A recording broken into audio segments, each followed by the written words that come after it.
Good morning. 1 मार्च 2021 है आज और यह है प्रैक्टिस सेट नंबर 223 यूपीपीसीएस के लिए। फोकस करेंगे करंट अफेयर्स के प्रश्नों पर। चलिए स्टार्ट करते हैं। तो क्वेश्चन नंबर 1 है, निम्नलिखित में से कौन सा देश सर्वाधिक बार सुरक्षा परिषद का अस्थायी सदस्य निर्वाचित हुआ है? बताइए। संयुक्त राष्ट्र सुरक्षा परिषद का अस्थायी सदस्य निर्वाचित हुआ है सबसे अधिक बार कौन? बताइए। भारत, पाकिस्तान, जापान या इनमें से कोई नहीं, कोई और हो सकता है, जैसे कि नेपाल, अफगानिस्तान, बांग्लादेश, श्रीलंका।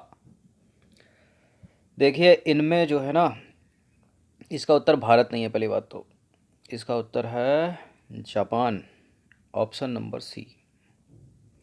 तो दिए गए विकल्पों में भारत जो है वो 8 बार सुरक्षा परिषद का अस्थायी सदस्य बन चुका है, पाकिस्तान 7 बार सुरक्षा परिषद का अस्थायी सदस्य बन चुका और जापान को सर्वाधिक 11 बार संयुक्त राष्ट्र सुरक्षा परिषद का अस्थायी सदस्य बनने का श्रेय प्राप्त है। और 5 तो परमानेंट मेंबर हैं, पता ही होगा आपको। तो आ जाइए फिर क्वेश्चन नंबर 2 पर। निम्नलिखित देशों में से कौन से देशों का समूह 1 जनवरी 2021 से 31 दिसंबर 2022 तक सुरक्षा परिषद के अस्थायी सदस्य रहेंगे? चलिए बताइए।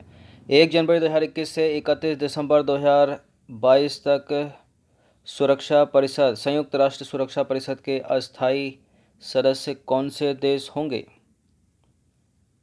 कौन से देश होंगे? इसमें भारत भी है, इसमें नॉर्वे भी है, इसमें मैक्सिको, आयरलैंड, केन्या। तो ये 6, ठीक है। इसका आंसर गया ऑप्शन नंबर ए। तो 1 जनवरी 2021 से 31 दिसंबर 2022 तक भारत, नॉर्वे, मैक्सिको, आयरलैंड व केन्या संयुक्त राष्ट्र सुरक्षा परिषद के अस्थायी सदस्य चुने गए हैं। क्वेश्चन नंबर 3 पर आ जाइए। International institute for management and development की वर्ल्ड कॉम्पिटिटिवनेस रैंकिंग 2020 में भारत को कौन सा स्थान प्राप्त हुआ है? बताइए। 40, 41, 42 या 43? 43। तो देखिए, स्विट्जरलैंड स्थित international institute for management and development द्वारा अर्थव्यवस्था के निष्पादन, आधारित संरचना, सरकारी दक्षता एवं कारोबारी दक्षता आदि के आधार पर विभिन्न देशों की प्रतिस्पर्धा रैंकिंग का आकलन हर साल किया जाता है। भारत सहित 63 देशों की प्रतिस्पर्धा रैंकिंग में वर्ष 2020 की रिपोर्ट में भारत को 43 स्थान दिया गया है। ठीक है, टोटल 63 देशों में भारत को मिला 43वां स्थान। इससे पहले 2019 में भारत की रैंकिंग क्या थी? 43वीं ही थी। चलिए क्वेश्चन नंबर 4 पर आ जाइए। सुरक्षा परिषद में निम्नलिखित में से किन देशों को स्थायी सदस्यता प्राप्त है? बताइए। परमानेंट मेंबर कौन कौन से हैं? परमानेंट है तो वीटो पावर होगी इनके पास, ठीक है। अमेरिका है इसमें, रूस है इसमें, ब्रिटेन है इसमें, फ्रांस है इसमें, चीन है इसमें। बेल्जियम नहीं है तो पहला वाला गया। जर्मनी नहीं है तो ये सी वाला चला जाएगा, बी हो जाएगा इसका आंसर। तो सुरक्षा परिषद में अमेरिका, रूस, ब्रिटेन, फ्रांस और चीन को स्थायी सदस्यता प्राप्त है। भारत को अभी तक स्थायी सदस्यता नहीं प्राप्त हो पाई है। क्वेश्चन नंबर 5 पर आ जाइए। निम्नलिखित कथनों पर विचार करेंगे। 2 स्टेटमेंट है यहाँ पर और बताना कि इनमें से कौन सा करेक्ट होगा। वर्ल्ड इन्वेस्टमेंट रिपोर्ट विभिन्न राष्ट्रों में विदेशी निवेश के अंतर प्रवाह एवं बाह्य प्रवाह के संबंध में अंकटाड की एक वार्षिक रिपोर्ट है।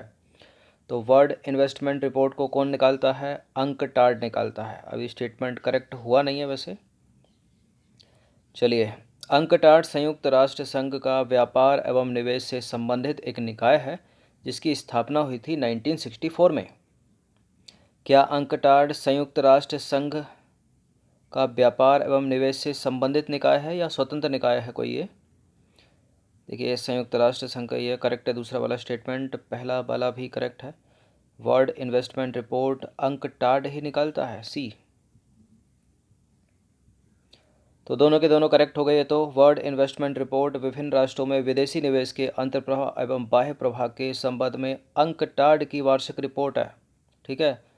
कई बार इसको WTO लगाकर गलत कर दिया जाता है विद्यार्थियों के द्वारा, तो अंकटाड की है।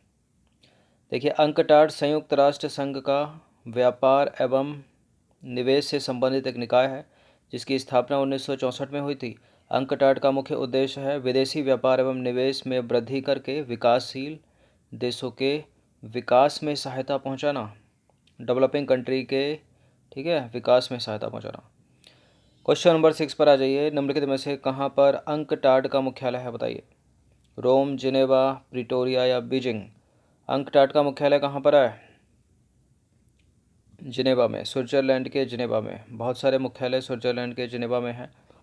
अंकटाड का 15वां सम्मेलन निम्नलिखित में से कहाँ प्रस्तावित है? कहाँ होगा?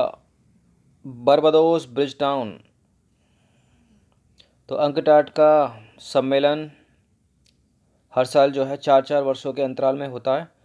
पिछला सम्मेलन हुआ था केन्या की राजधानी नैरोबी में 17 से 22 जुलाई 2016 को, और आगामी 15वां सम्मेलन जो है वो 18 से 23 अक्टूबर 2020 को बारबाडोस में ब्रिजटाउन में संभावित था, जो कोरोना के चलते वर्चुअली संपन्न हुआ।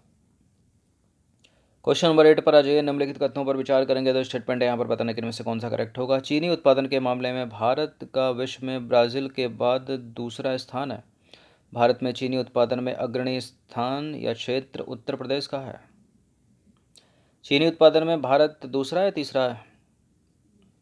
दूसरा, तीसरे पे गया चीन। बाकी चीनी उत्पादन में उत्तर प्रदेश तो है ही प्रथम पर, दूसरे पर महाराष्ट्र, तीसरे पर कर्नाटक। दोनों के दोनों स्टेटमेंट करेक्ट हो जाते हैं। सी है इसका आंसर। तो चीनी के उत्पादन में भारत का विश्व में ब्राज़ील के बाद दूसरा स्थान है, तो ब्राज़ील का पहला स्थान हो गया। भारत में चीनी उत्पादन में अग्रणी स्थान या क्षेत्र या राज्य उत्तर प्रदेश है, उसके बाद महाराष्ट्र एंड तत्पश्चात कर्नाटका। क्वेश्चन नंबर 9 पर आ जाइए। प्रधानमंत्री गरीब कल्याण अन्न योजना को निम्नलिखित में से किस माह तक बढ़ाया गया?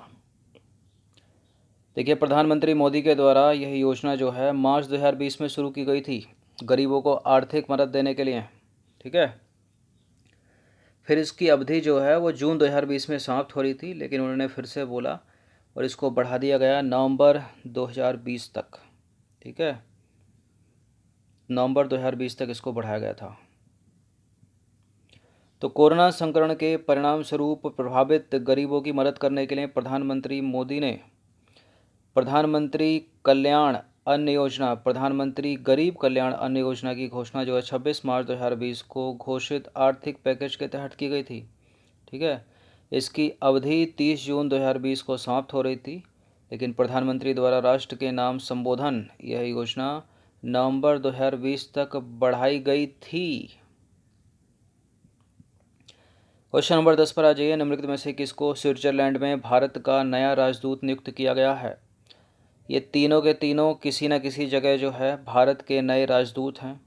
कोई फिनलैंड में, कोई यूनाइटेड किंगडम में, तो कोई स्विट्जरलैंड में। तो स्विट्जरलैंड में है मोनिका कपिला मोहिता, और गायत्री ईश्वर कुमार यूनाइटेड किंगडम में, और रवीश कुमार कहाँ? फिनलैंड में। ये रवीश कुमार वो एनडीटीवी वाले रवीश कुमार नहीं है।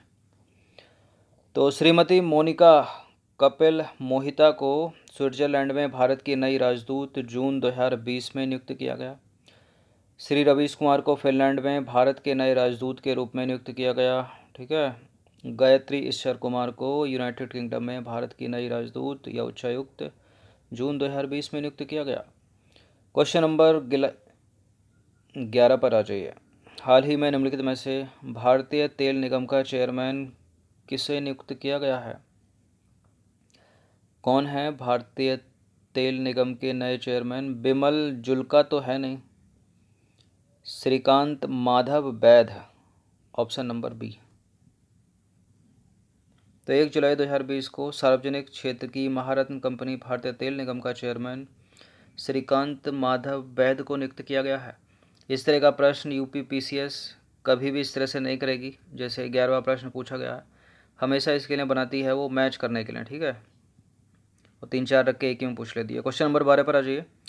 निम्नलिखित कथनों पर विचार करेंगे। दो स्टेटमेंट है यहाँ पर। भारतीय अर्थशास्त्री प्रोफेसर अमर्त्य सेन को जर्मन बुक टुडे ने अपना शांति पुरस्कार प्रदान करने की घोषणा जून 2020 में की।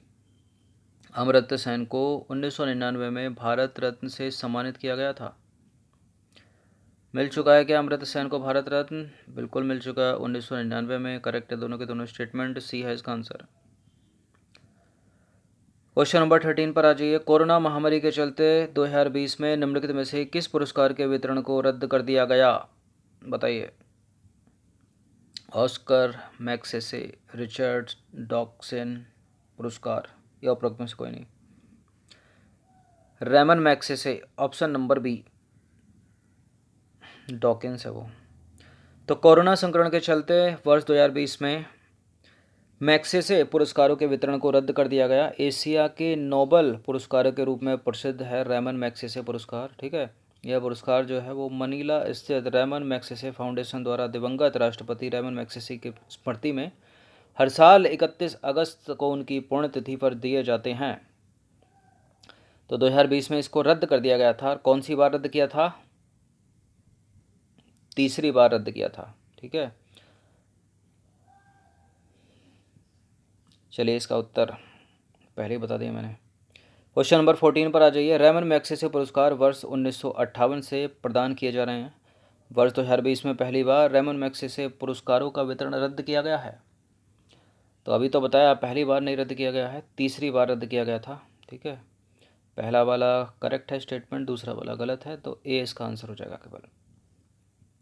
तो पहली बार रेमन मैग्सेसे पुरस्कारों का वितरण 1958 में हुआ था और विगत 60 वर्षों में यह तीसरा मौका था जब यह पुरस्कार रद्द कर दिए गए 2020 में। यह पुरस्कार पहली बार 1970 में वित्तीय संकट के कारण और दूसरी बार 1990 में फिलीपींस में भीषण भूकंप के कारण रद्द किए गए थे। अब तीसरी बार ये कोरोना के चलते 2020 में रद्द किए गए। एक प्रश्न पूछा है तो उसका उत्तर है तीसरी बार रेमन पुरस्कार को रद्द किया गया 2020 में, याद रखिएगा। क्वेश्चन नंबर 15 पर आ जाइए। निम्नलिखित में से किस साल तक देश को टीबी मुक्त बनाने की घोषणा की गई है? टीबी यानी तपेदिक यानी ट्यूबरकुलोसिस किससे होता है? बैक्टीरिया, वायरस या फंगस? बैक्टीरिया से, जीवाणु। और इसको हटाना है वर्ष 2025 तक। अभी 4 साल और लगेंगे, इस साल को मिला के 5 लगेंगे। तो 1 फरवरी 2020 को टीबी हारेगा देश जीतेगा योजना के तहत वर्ष 2025 तक देश को टीबी मुक्त बनाने की योजना है, ठीक है। तो ये कुछ प्रश्न थे करंट अफेयर्स के, इनकी प्रैक्टिस एक बार कर लीजिएगा।